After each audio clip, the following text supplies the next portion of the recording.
In this video, we will analyze the different interpretations of the different empires represented in Nebuchadnezzar's dream in Daniel chapter 2. But first, let's read the text. The king declared to Daniel, whose name was Belteshazzar, "Are you able to make known to me the dream that I have seen and its interpretation?" Daniel answered the king and said, "No wise man, enchanters, magicians, or astrologers can show to the king the mystery that the king has asked. But there is a God in heaven who reveals mysteries, and he has made known to King Nebuchadnezzar what will be in the latter days. Your dream and the visions of your head as you lay in bed are these. To you, O king, as you lay in bed came thoughts of what would be after this, and he who reveals mysteries made known to you what is to be. But as for me, this mystery has been revealed to me, not because of any wisdom that I have more than all the living, but in order that the interpretation may be made known to the king, and that you may know the thoughts of your mind. You saw, O king, and behold, a great image. This image, mighty and of exceeding brightness, stood before you, and its appearance was frightening. The head of this image was of fine gold, its chest and arms of silver, its middle and thighs of bronze, its legs of iron, its feet partly of iron and partly of clay. As you looked, a stone was cut out by no human hand, and it struck the image on its feet of iron and clay, and broke them in pieces. Then the iron, the clay, the bronze, the silver, and the gold all together were broken in pieces, and became like the chaff of the summer threshing floors, and the wind carried them away, so that not a trace of them could be found. But the stone that struck the image became a great mountain, and filled the whole earth. This was the dream. Now we will tell the king its interpretation. You, O king, the king of kings, to whom the God of heaven has given the kingdom, the power, and the might, and the glory, and into whose hand he has given, wherever they dwell, the children of man, the beasts of the field, and the birds of the heavens, making you rule over them all, you are the head of gold.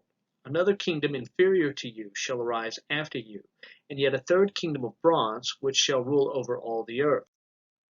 And there shall be a fourth kingdom, strong as iron, because iron breaks to pieces and shatters all things.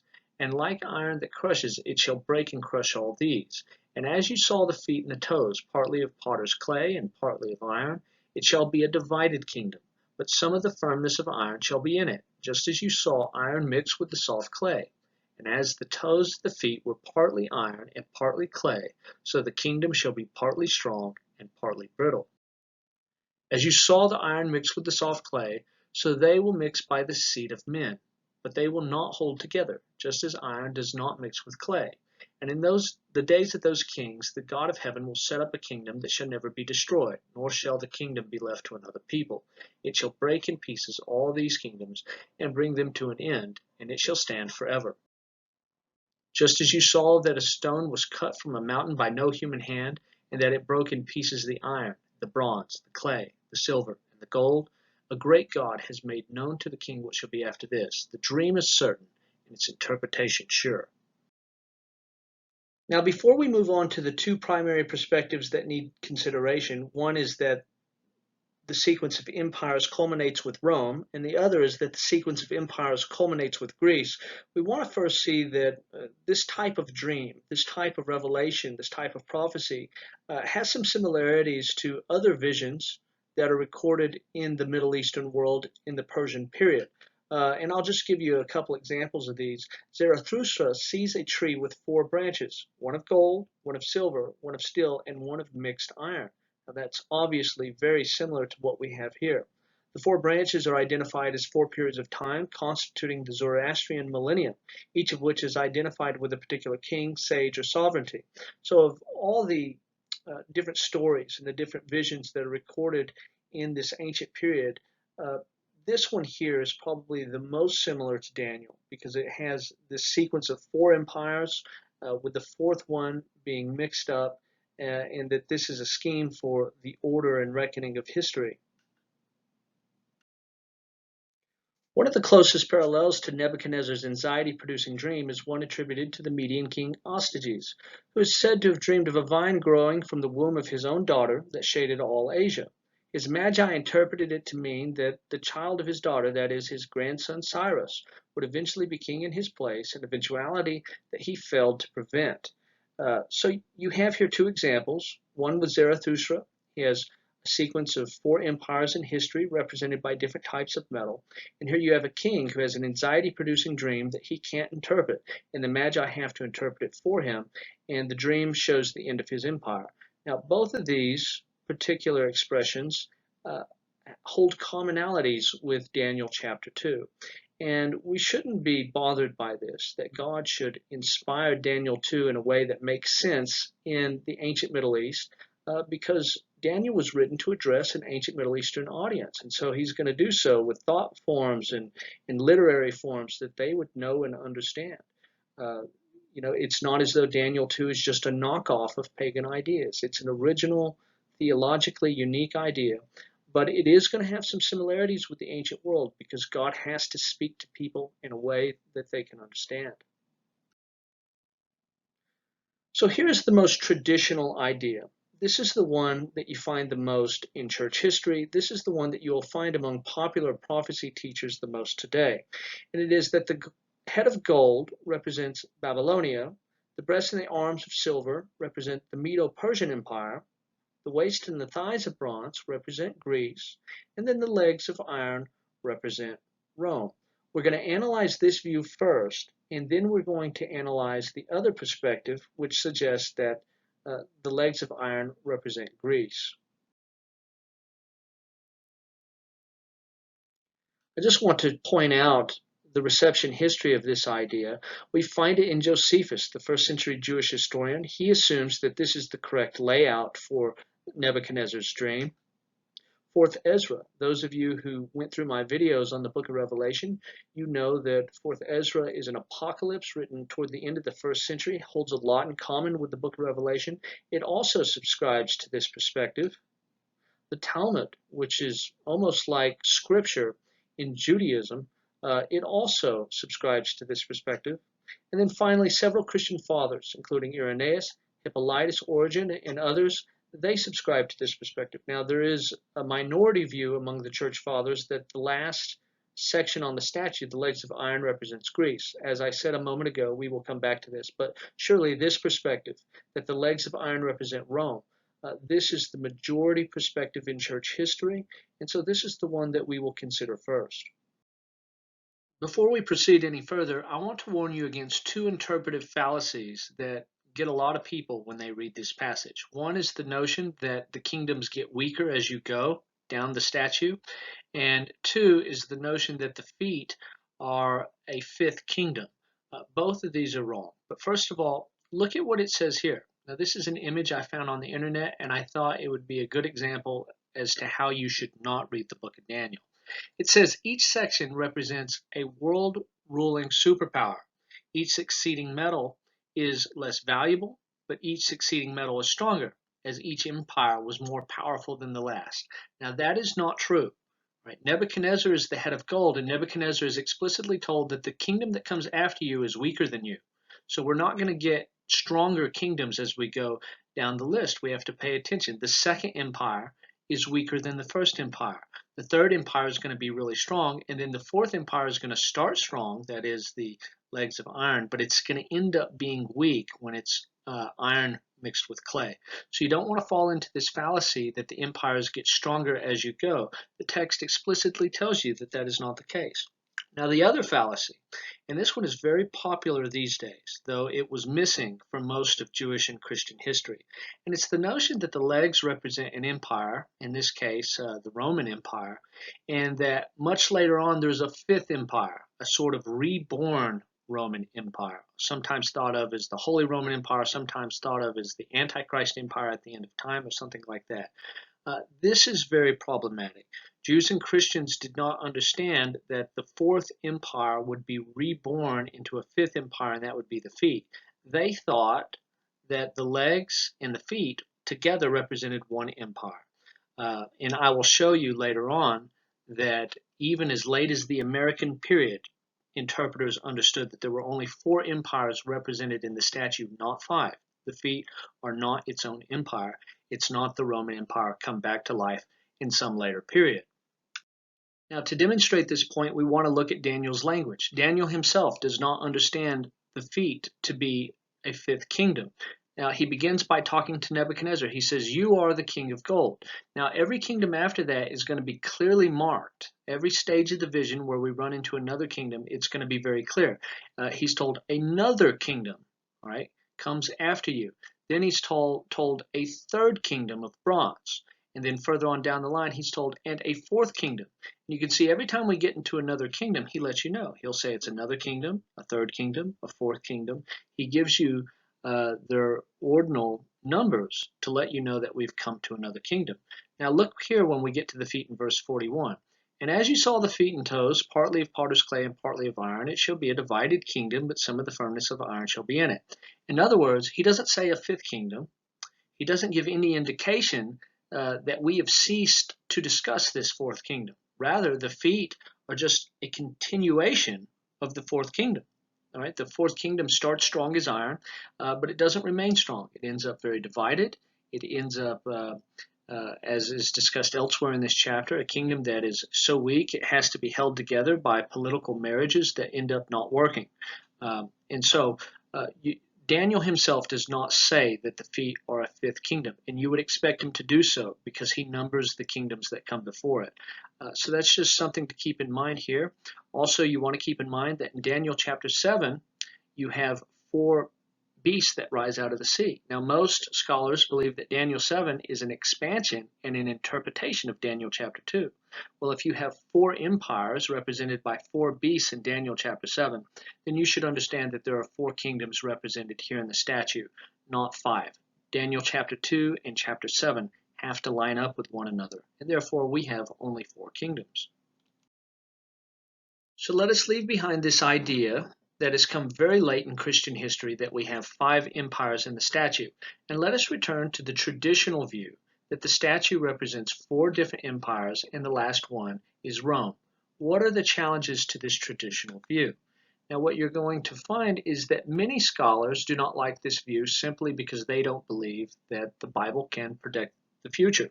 Most scholars will suggest that the book of Daniel comes into its final form in the Greek period, and therefore if it successfully predicted the arrival of the Roman Empire, that means the Bible must be able to predict the future. And since they assume a priori that the Bible cannot predict the future, they reject this perspective. Now, everyone who rejects this interpretation of Daniel is not an unbeliever.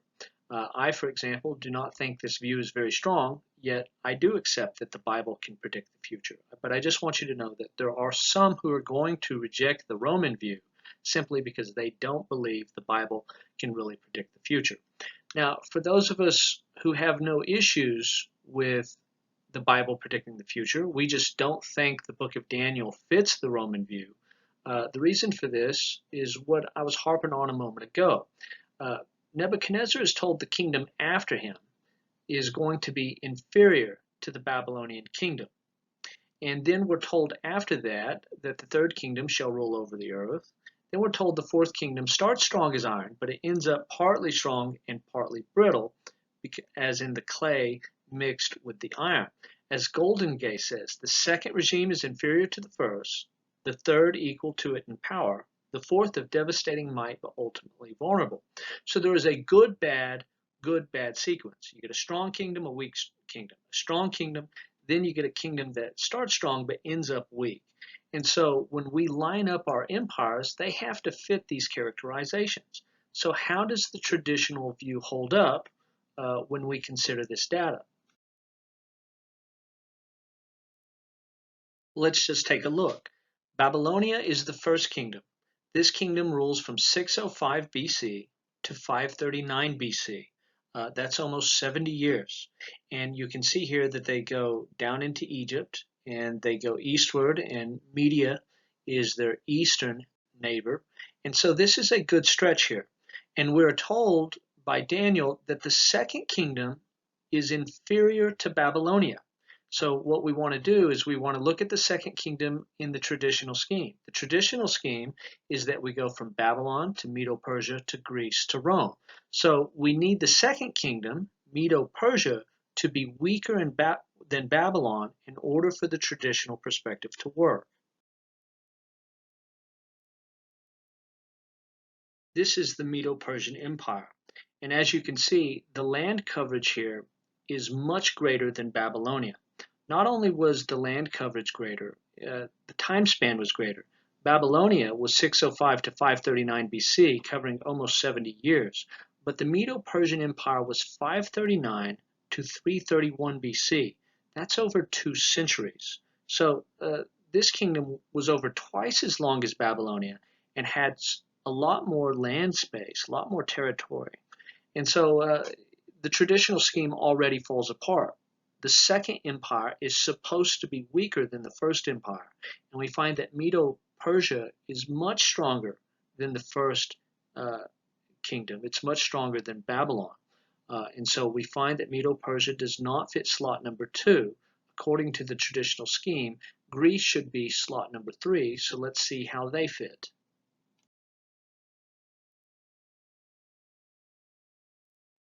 Alexander the Great comes to power in 331, and the Greek Empire lasts until 146 BC. That's almost 2 centuries. And you can see on the map here how much territory Greece covered. It was an impressive empire. Now, all we're told by Daniel about kingdom number 3 is that it ruled the whole world. And from an ancient perspective, this may fit. However, the Greek Empire was only this strong when Alexander was alive. The Greek Empire quickly broke up into 4 or 5 different kingdoms right after Alexander's death and remained a divided empire for most of its history.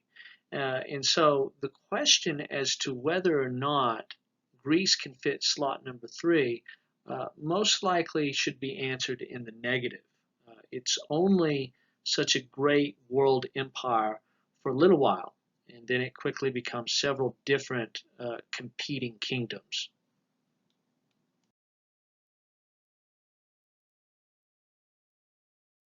According to this popular view, Rome should fit slot number 4 on the statue, that is, the legs and the feet.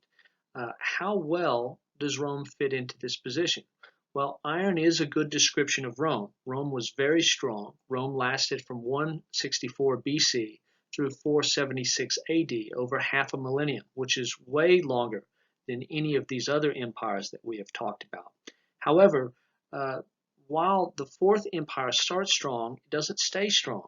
The feet are represented by different kingdoms that have split apart in the empire, and there's an effort to hold them together with political marriage that fails to hold these kingdoms together. That is not a good description of Rome.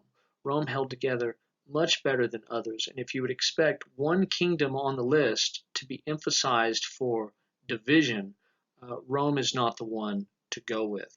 And so we find in this traditional view that there are struggles the whole way through. The second position especially does not work. Medo-Persia cannot fit slot number 2 because slot number 2 has to go to an empire that is weaker than Babylon. That does not fit Medo-Persia. Greece does not fit very well with slot number 3 because slot number 3 is just a strong empire. Well, Greece was only strong for a few years, and then it became very fragmented for most of its history. And then finally, slot number 4 does not fit Rome that well because while Rome was strong as iron, it stayed strong as iron. Our Fourth Empire becomes weak and divided sometime after its initiation, as is represented by the feet. And so now we want to look at the other view, that the sequence of empires begins with Babylon and ends with Greece. In church history, the notion that the final kingdom in the statue is Greece was always a minority opinion. Nevertheless, it does show up early. Porphyry, Ephraim of Syria, and Polychronius are just some of the early church fathers who held to this view. But modern scholarship is different. Most modern scholars do not think that Rome has a place in the statue. Most modern scholars overwhelmingly think that the statue ends with Greece. And there are a number of reasons for that we'll now consider. First of all, if you just follow the flow of the book, if you just pay attention to the kings as they show up in the storyline, you find in the first 6 chapters that you have Babylonian kings represented by Nebuchadnezzar and Belshazzar. So we put Babylon at the top. Next, we find that in chapters 5 and 6, we have a reference to Darius the Mede, so we put Media in the second spot. Then we find a reference to Cyrus the Persian at the end of chapter 6, And so we put Persia here. And then finally, we have Alexander of Greece, mentioned in chapter 8, followed by a litany of Greek kings who will be mentioned in Daniel chapter 11. So if you just follow the mentioning of kings as they come to you throughout the book, they go in this order: Babylon, Media, Persia, Greece. There are no Roman kings mentioned anywhere in the book of Daniel. There are a couple of Romans mentioned in Daniel 11, but they are not kings. And so the first line of evidence for this perspective is just to pay attention to the order of kings as they appear in the book of Daniel. Now let's consider it from the perspective of territory. Again, we have Babylonia, almost 70 years, 605 to 539 BC. This is the head of gold. The arms made of silver in this view are not Medo-Persia as in the last view, but rather is Media by itself. Now, Media by itself, as you can see on the screen, is contemporaneous with Babylon. They have their reigns at about the same time. Media reigns from 612 to 550 BC. Now, why Media would be after Babylon in the sequence on the empire, when in fact they are contemporaneous and Media actually falls a few years before Babylon does, that is a temporal challenge to this view that we'll discuss here in a moment. Right now, I just want you to look at the territories here.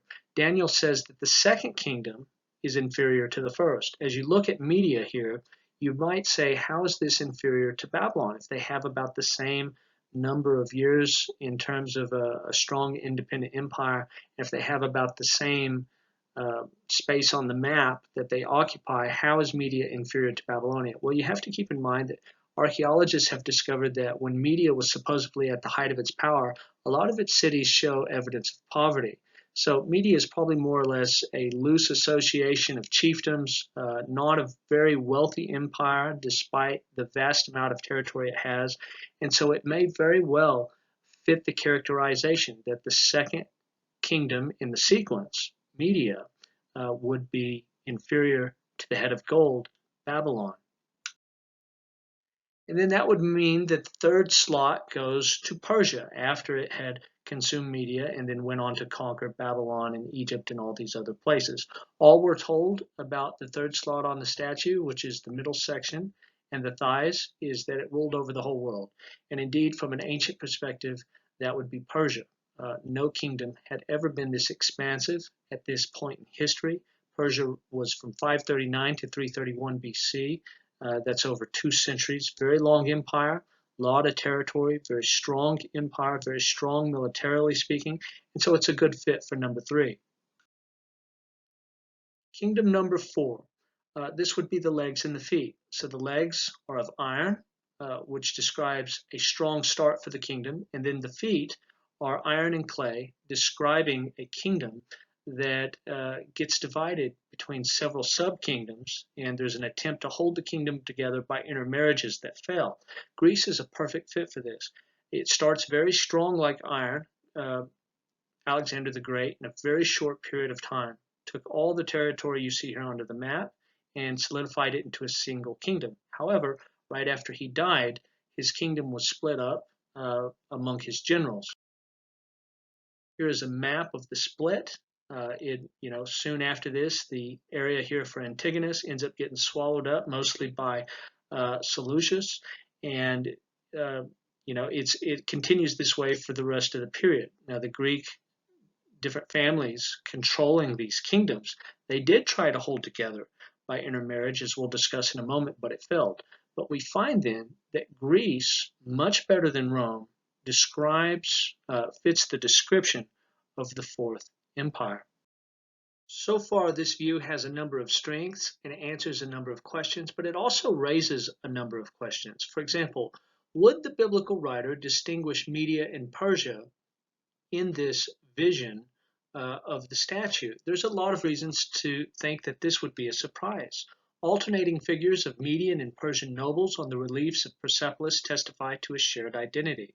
Persepolis being one of the major cities in Persia, and it has these alternating Median and Persian figures to show that, hey, we are a single people. We don't consider us the Persians who just destroyed the Median Empire. We consider ourselves the Medo-Persians, those who continued the Median Empire along with the Persians.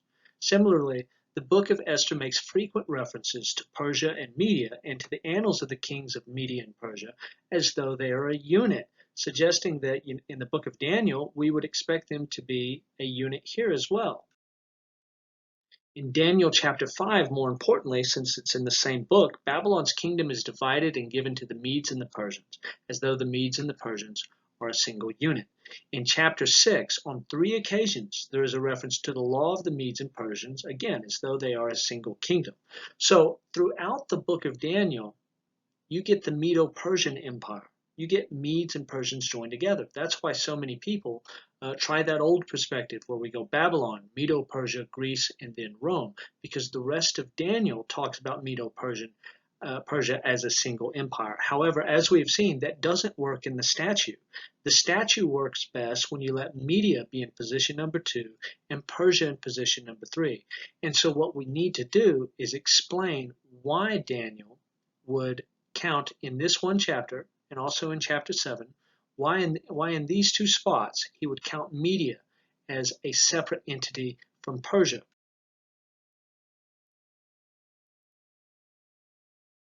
We also have the temporal issue that we mentioned a moment ago. You can see that Babylon comes into its best years starting in 605. Media was before that. Its best years began at about 612. Also, Media is defeated by Persia before Babylon. Media is defeated in 550. Babylonia is defeated 11 years later in 539. Well, if Media falls before Babylon, what sense would it make to make Babylon the first empire and Media the second empire? In the last few slides, we've seen that Medo-Persia are usually combined into a single empire, except for possibly 2 exceptions in Daniel 2 and in Daniel 7 where they're separate. And now we have this temporal issue of Media falling before Babylon. So why would Daniel put them after Babylon on the statue if they in fact were a little bit before Babylon, or at least fell before Babylon? There are a couple of different ways that people explain this, and now I want to look at a couple of those explanations. One view, which I mentioned in the introduction of this study, some scholars believe that Daniel is either ignorant of history or he is trying to cover up the failures of the prophets. Consider a couple of these prophecies.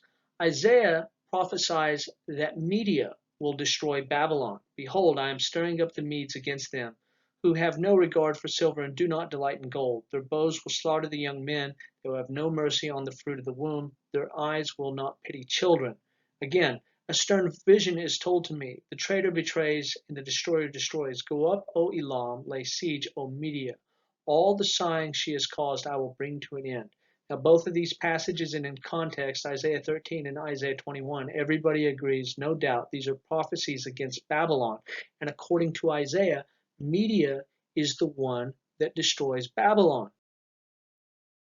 Jeremiah has a similar prophecy. Sharpen the arrows, take up the shields. The Lord has stirred up the spirit of the king of the Medes, because his purpose concerning Babylon is to destroy it. For that is the vengeance of the Lord, the vengeance for his temple. Prepare the nations for war against her, the kings of the Medes, with their governors and deputies, and every land under their dominion. The land trembles and writhes in pain, for the Lord's purposes against Babylon stand, to make the land of Babylon a desolation without inhabitant. So Isaiah and Jeremiah clearly predict that the Medes are going to be responsible for the fall of Babylon. But this is the actual sequence of history. Babylon falls to Persia. Babylon falls to King Cyrus of the Persians, and then Persia falls to Greece. And so some have suggested that what Daniel has done here is he has squeezed Media in here where they don't belong, as though Babylon fell to Media. He's created a fiction here. Now, he has either done this, according to those who hold this perspective, he has either done this because he doesn't know history and he just reads the prophecies in Isaiah and Jeremiah and he assumes that they're correct, and so he writes history accordingly, or he's trying to hide the fact that Isaiah and Jeremiah got it wrong, and so he creates this fictional history in order to hide the failure of the prophets. Now, I am not in agreement with this. I think that Daniel is a legitimate historian and a legitimate prophet, and Isaiah and Jeremiah are also.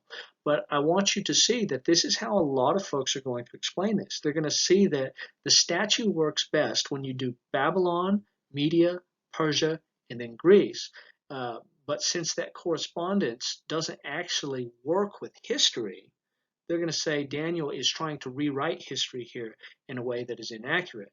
But I suggest that there is another way to read this. The rest of the book of Daniel regards Media and Persia as being combined into a single empire. Only Daniel chapter 2 and Daniel chapter 7 handle Media separately from Persia. Now, why is this? Well, it's because both of these chapters are dream visions, and dream visions are going to operate differently than the historical narratives in the rest of the book. Organizational structure of dream visions in Daniel analyze kingdoms independently, even if they ultimately combine. Right? So the rest of Daniel acknowledges that Persia was a conflation of both Media and Persia joined together.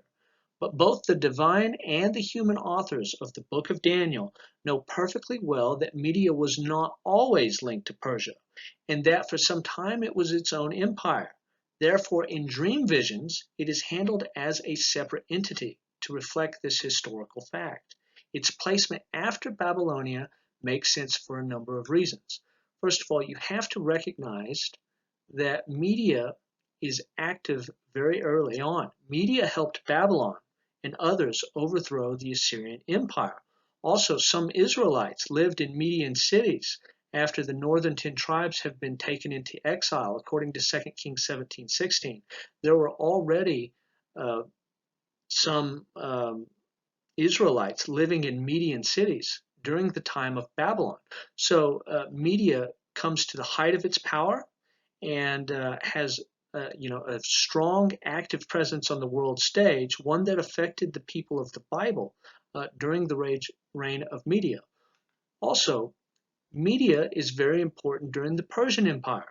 The Persian king Cyrus was the grandson of the king of Media. He had a Median princess for his mother. Right? He ruled over Persia, which was a Median province, before he rebelled and took over Median territory. Later on, he marries a Median princess and took on the title King of Media.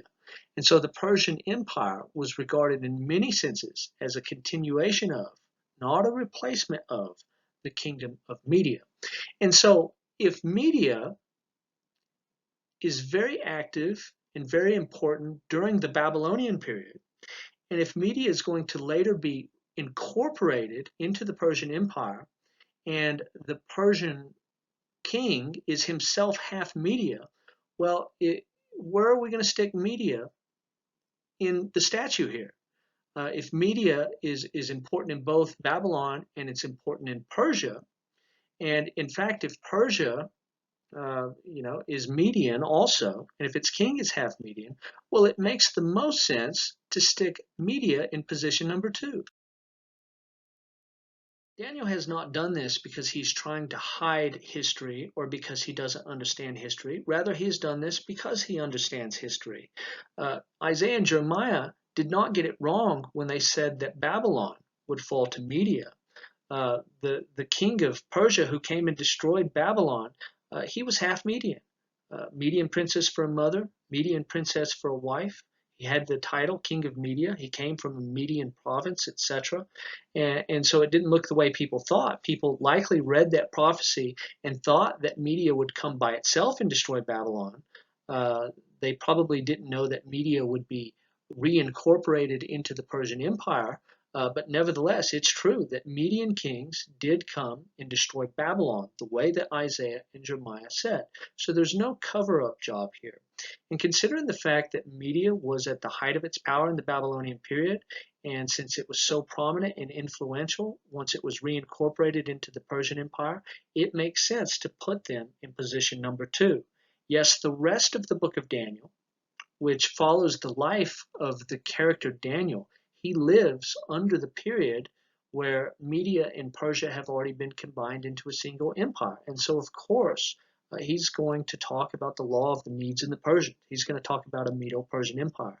But Daniel chapter 2 and Daniel chapter 7 are not historical narratives following around the politics and the life of the character Daniel. These are dream visions which analyze empires separately. Even if they're going to combine later, it analyzes them separately in the dream as a form of prophecy. And therefore, since media existed by itself at one point, apart from Persian rule, it makes sense that they would be analyzed by themselves. And when you do this, and when you understand the historical facts on the ground, it makes the most sense to place them in between Babylon and Persia. Now let's talk about the feet of the statue in more detail. And as you saw the feet and the toes, partly of potter's clay and partly of iron, it shall be a divided kingdom. But some of the firmness of iron shall be in it, just as you saw iron mixed with the soft clay. And as the toes of the feet were partly iron and partly clay, so the kingdom shall be partly strong and partly brittle. As you saw the iron mixed with soft clay, so they will mix with one another in marriage, or as it literally says in Aramaic, by the seed of men. But they will not hold together, just as iron does not mix with clay. What Daniel is describing here is some material that we will look at in much more detail when we get to chapter 11. But we can go over some of this very briefly here. It'd be helpful. The rule of Alexander the Great over Mediterranean lands and over the defeated Persian Empire was cut short by his untimely death, and his empire was fragmented among 4 generals who inherited his territories. Now, the book of Daniel is mostly concerned with 2 of these. Ptolemy Soter, who ruled down in Egypt, and Seleucus, who ruled in the Seleucid Empire. These are both Greek empires that have been separated from one another after Alexander's death. Now they're going to fight over the land of Judah for a century, and we're going to see that this takes quite a toll on the Jewish people who live there when we read Daniel chapter 11. Now, throughout Daniel chapter 11, there's going to be lots of wars, and whoever the Seleucid king is, he's always going to be referred to as the king of the north, and whoever the Egyptian king is, he's going to be referred to as the king of the south. Now, in Daniel 11:6, it's going to say, after some years they shall make an alliance, and the daughter of the king of the south shall come to the king of the north to make an agreement.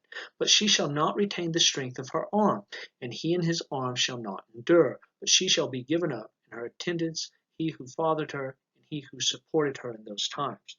Now, this is referring to Ptolemy giving his daughter Berenice to Antiochus II Theos, which we will read about in Daniel chapter 11. These 2 Greek empires were trying to hold themselves together, trying to find peace, and they tried to do so by mixing seed, as it says here in Daniel chapter 2.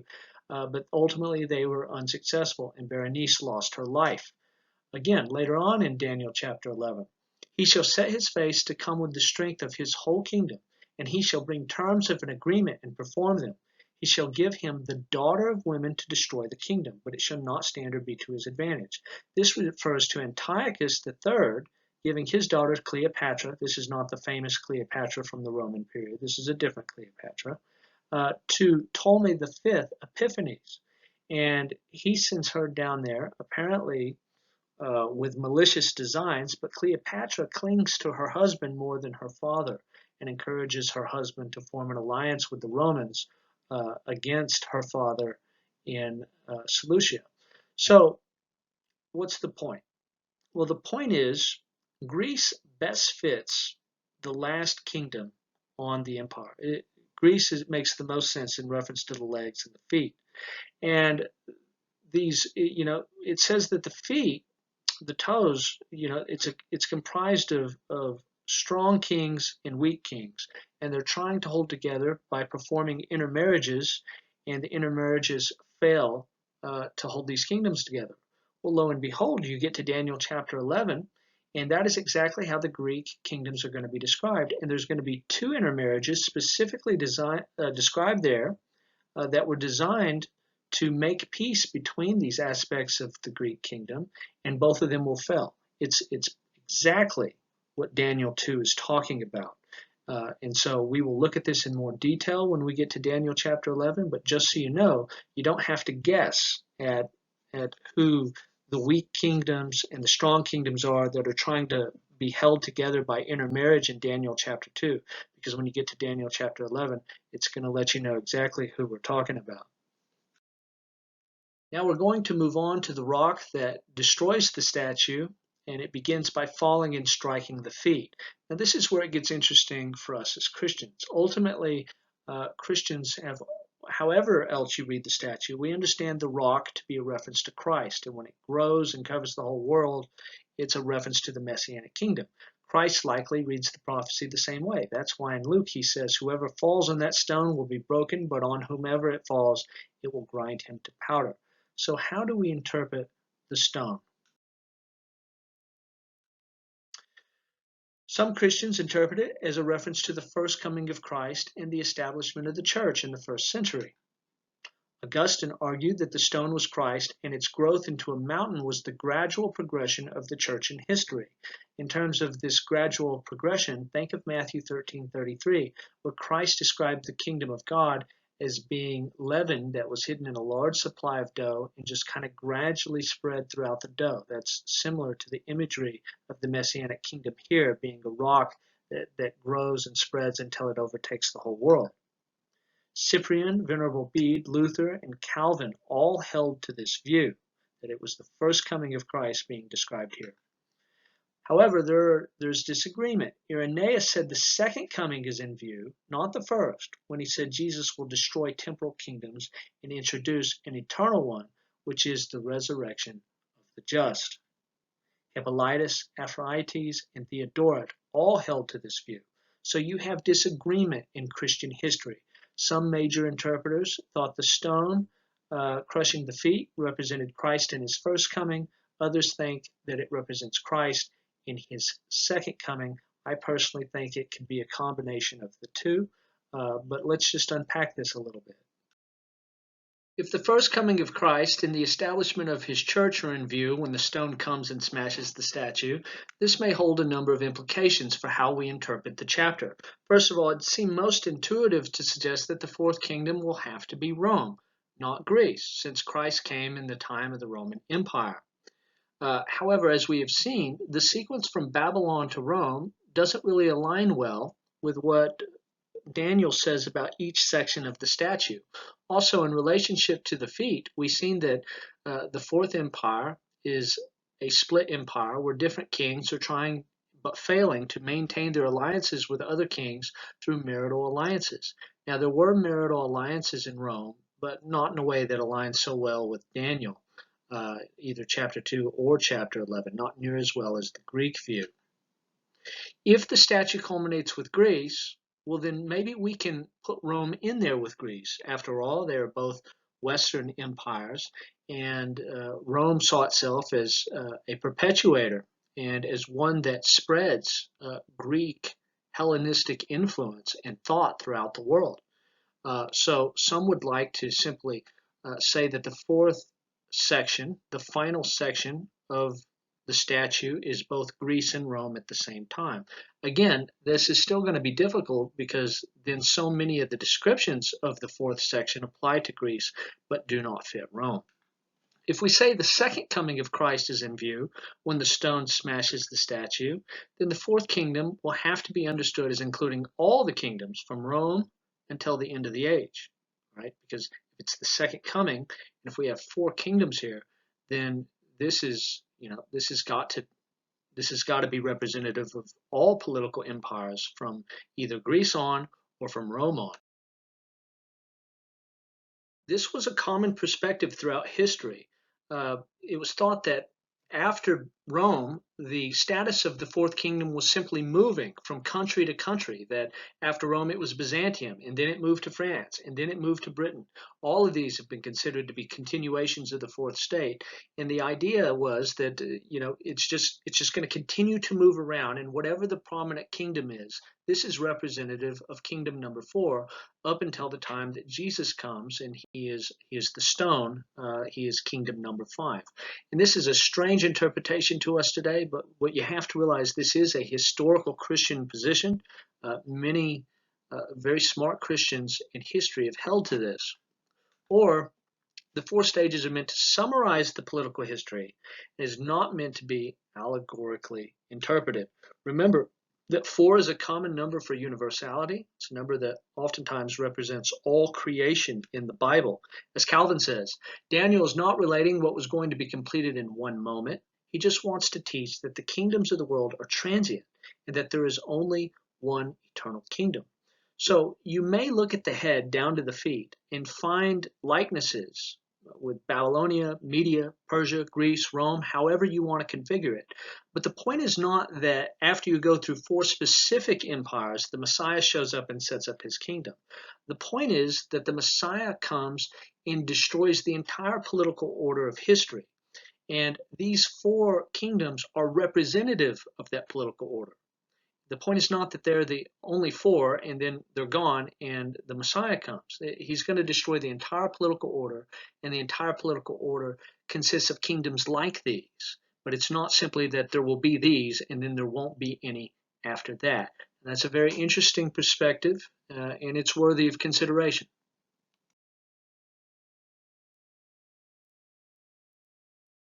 Or the prophecy could have been delayed.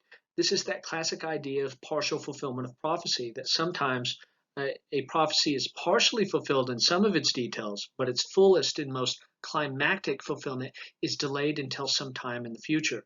And I'm ultimately going to lean this direction on this one because this is a type of reading of prophecy that is very common in the Bible itself and very common in church history. And I think ultimately we're going to have to employ this method in a number of places. I want to give you some examples where this takes place. And we could go on and on with this, but I just want to give you a few.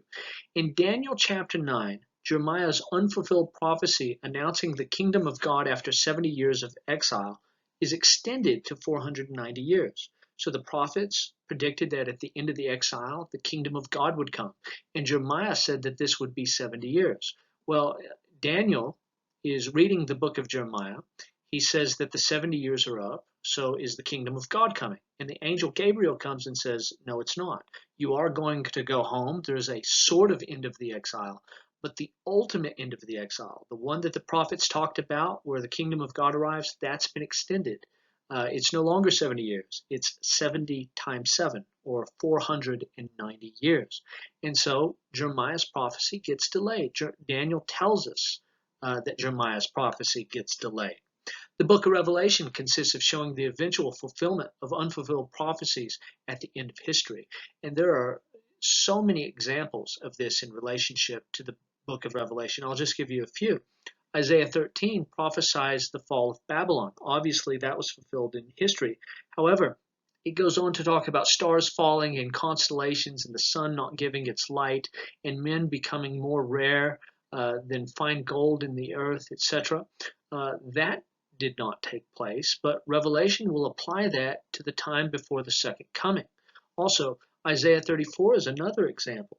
In that chapter, the country of Edom's destruction is prophesied, and it says that their land will become a smoldering pitch and the smoke will ascend forever and ever. Well, in history, Edom did fall, but their land did not turn into a perpetual burning wasteland. So what does Revelation do? It applies the prophecy against Edom to the second coming of Christ in the lake of fire, those who undergo the eternal judgment of God. They're the ones, according to the book of Revelation, who will suffer the ultimate fulfillment of the prophecy against Edom. Christians often understand that messianic prophecies Jesus didn't fulfill in his first coming are deferred until his second coming. And I'll give you kind of a classic example of this. In the book of Luke, Jesus quotes Isaiah 61, and he says that he has come to fulfill this prophecy. The Spirit of the Lord God is upon me, because the Lord has anointed me to bring good news to the poor. He has sent me to bind up the brokenhearted, to proclaim liberty to the captives, and the opening of the prison to those who are bound, to proclaim the year of the Lord's favor. Right? And then this last little bit here that I have highlighted, in the day of vengeance of our God, Jesus stops before that. He does not quote that. Why? Well, Christians have understood, and I think this is right, that he quotes the parts that he came to fulfill in his first coming.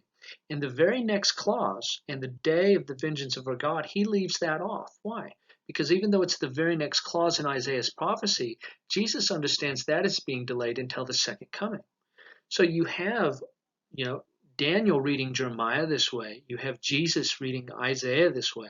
And we find that this takes place. Sometimes prophecies are only partially fulfilled, and their most climactic elements are delayed until the end of time.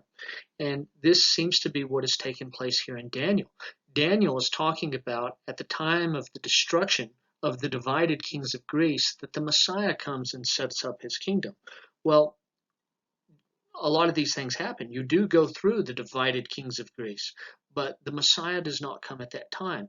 It got delayed. Now, the interesting thing about this way of reading prophecy is it requires faith, as things often do with the Lord. You could read this and say, well, some of these things are fulfilled, but some of them were not fulfilled, and therefore the Bible's wrong. If you want to go that route is open to you. However, if you read these prophecies from the position of faith, and you look at the way that other biblical characters and Christians historically have read them, then your beginning assumption is that God keeps his promises. And therefore, when you read prophecy and you find that there are bits that have not been fulfilled, you do what Jews and Christians have historically done. You trust the promise of God, and you simply understand that it's been delayed. And so this way of reading prophecy, it requires faith. But faith is what God requires of us.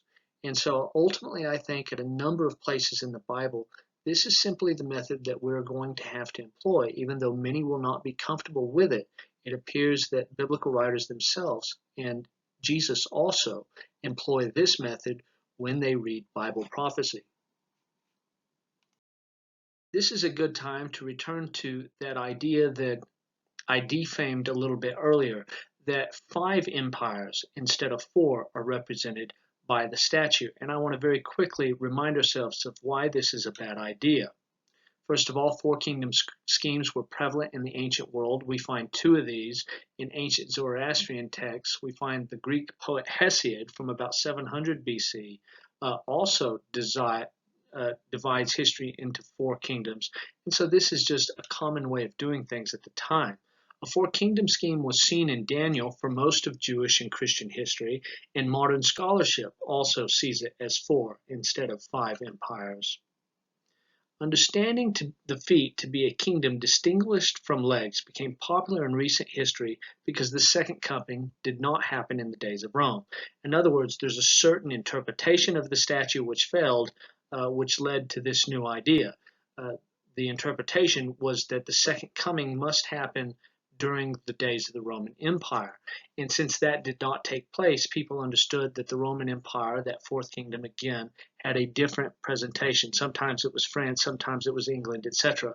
Well, people eventually were not persuaded by that anymore, and so they said, you know what, we have to find a way to make this work.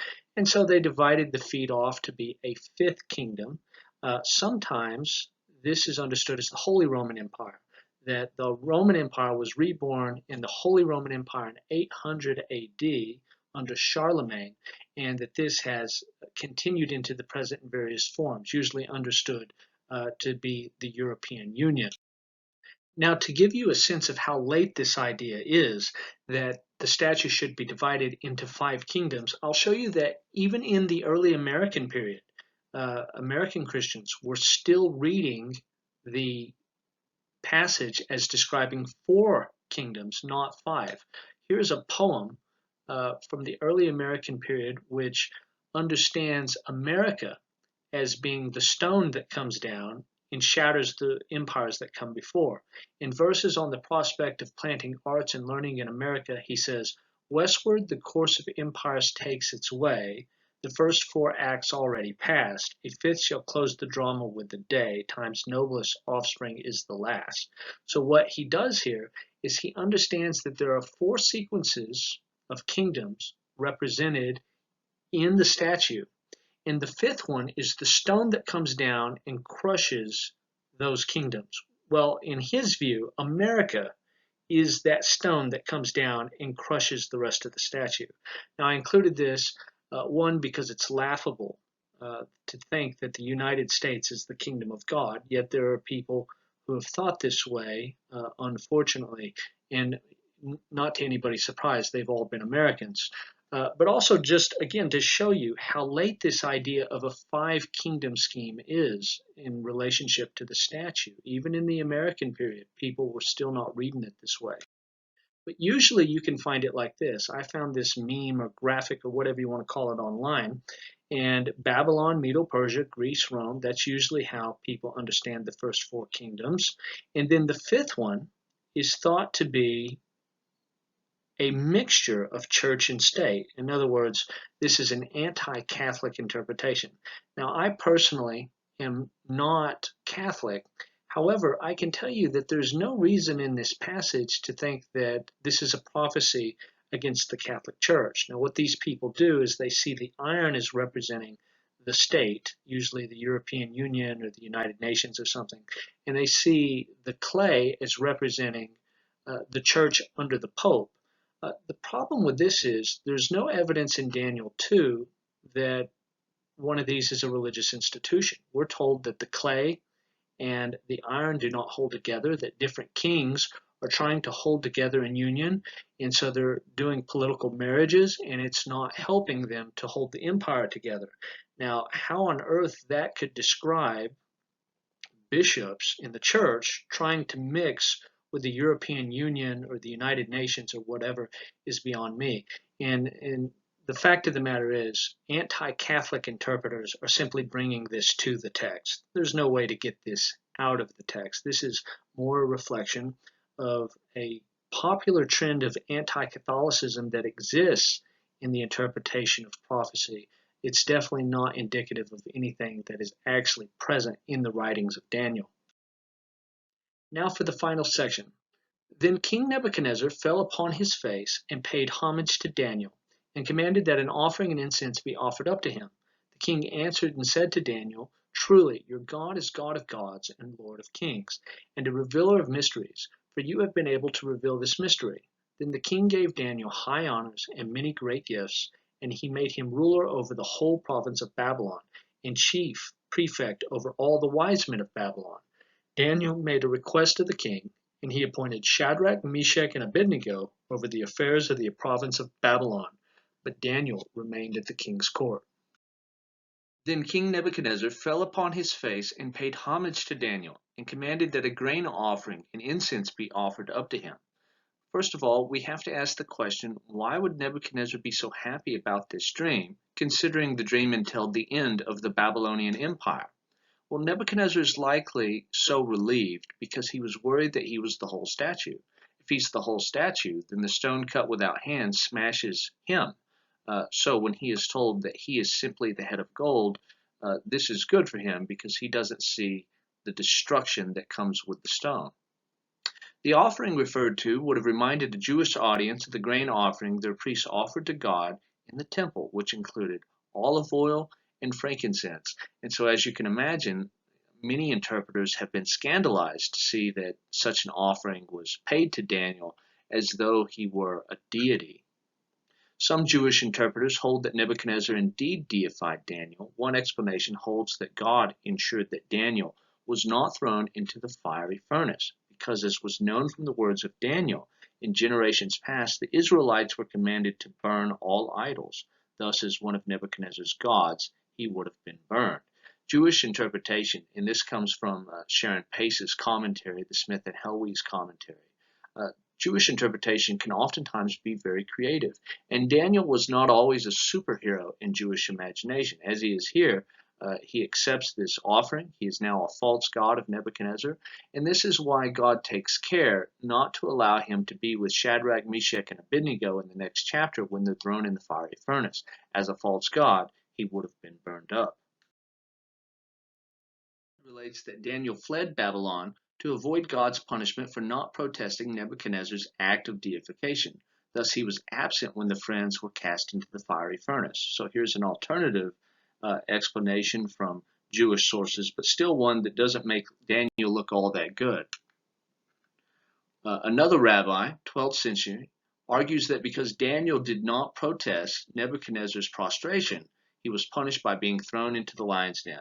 So, Daniel, you got caught up in the moment, you received all this praise, and because you did, we're going to throw you into the lion's den over there in Daniel chapter 6. Many interpreters prefer the simpler explanation that Nebuchadnezzar is honoring Daniel's God through Daniel.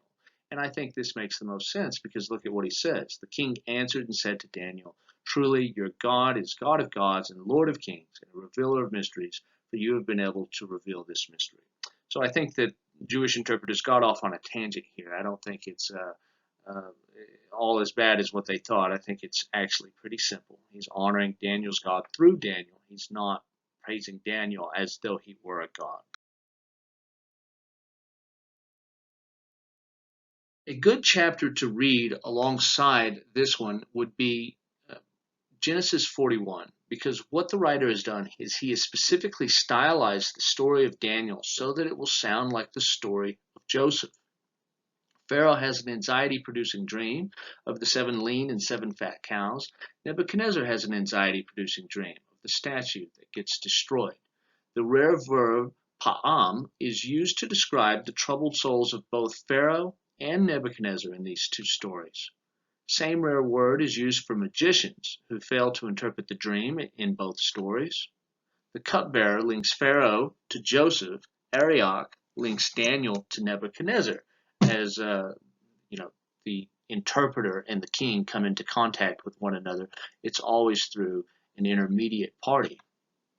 Dream interpreter is a prisoner in Egypt. Dream interpreter is a captive. He's in exile in Babylon. Joseph interprets the dream. Daniel reveals both the content of the dream and interprets it. So here you can see that Daniel is sort of like a new and greater version of Joseph. Joseph is, of course, promoted at the end of the story, as is Daniel. Joseph secures the welfare of his brothers. Remember that they all came to live in Egypt where they could survive the famine. And Daniel secures the welfare of Shadrach, Meshach, and Abednego at the end of the story. And so, as a way of saying we can get through this, we've lived under tyrants before, we've lived under oppression before. Daniel's story is told in the vein of Joseph to remind the audience that God always raises up an anointed man to get us through our time of trial.